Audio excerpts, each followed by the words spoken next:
大家好，欢迎来到食量财经。我们主要做的是区块链项目的科普介绍，希望在比较短的时间内帮助大家了解项目，提升认知。从关注我们开始，今天要来给大家介绍最近比较火的一个新公链项目，也是曾经 Facebook 的区块链团队开发的项目，它的名字叫做 Sway。大家都知道，目前整个加密市场已经进入熊市，做公链是一件非常耗费时间精力的事情。而且还有一个最重要的点是，现在公链着实太卷了，从以太坊到一些新兴的公链项目，都在解决速度和扩展性问题上面持续发力。那这个时候出来做公链真的好吗？不但要面对低迷的市场行情，同时还有那么多强力的竞争对手。Facebook 的明星团队告诉你还真可以，甚至一次性出来了3条公链，分别是 Aptos、Sway 还有另外一个 Nanoray。不但做出来了，而且估值都还不错，甚至还拿到了非常多明星风投机构的融资。那今天我们就重点先来讲一下 Sway 这个项目，看看它的技术特点是什么，为啥敢在这个时间点出来。Sway 如果要用一句话来总结的话，那它要做的就是一个高扩展性，同时实现第一个互联网规模的可编程区块链平台。这句话虽然听着简单，但是真正要实现还是比较难的。我们都知道，目前不管是以太坊还是其他一些公链网络，想要承载如抖音这样的 Web 2.0 互联网巨头的流量是完全做不到的。这个可以参考之前 Arbitrum 奥德赛活动因为人数众多导致暂停的事件。出现这个问题的原因主要是扩展性和网络同步的问题。那 Sway 在设计上面就会刻意的去解决这些问题，它最终要实现的就是无限高的扩展性以及极低的网络延迟。因为团队成员有之前在 Facebook 开发 Diem 的经历，所以他们也使用的也是编写 Diem 的编程语言 Move。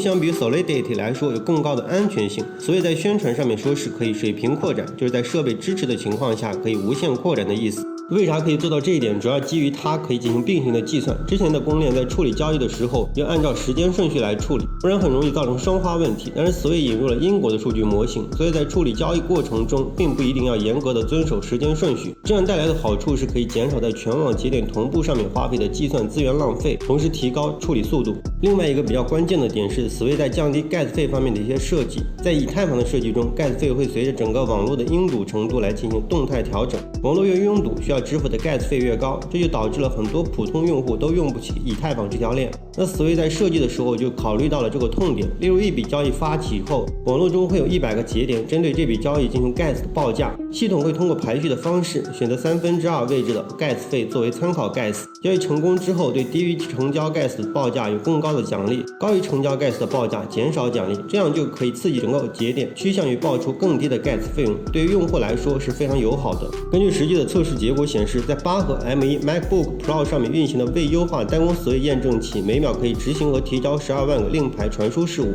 同一台机器在单核配置中处理25000 TPS， 相比来说还是很夸张的。跟这些信息，我们基本可以判断出这个项目主打的特色点在哪里。凭借豪华的团队背景以及投资阵容，这个项目可以说开局即王炸，短短半年多时间就获得了非常多的关注。目前在它之上也建立了很多的应用，它也开发出了自己的钱包，大家有兴趣的也可以去感受一下，转账注到 NFT 非常快的。另外，所谓下一个阶段的测试网马上也要开始了，如果有开发基础的团队或者个人也可以去关注一下，也许这个项目未来会有一个不错的发展。至于很多人说这个项目是不是被高估了，这个暂时还不太好说，还要看项目后期的发展。那好了，本期关于Sway这个项目的介绍就讲这么多，有其他想了解的区块链项目也可以在评论区留言。如果你觉得我们的视频对你有用，别忘记点赞关注，一键3连。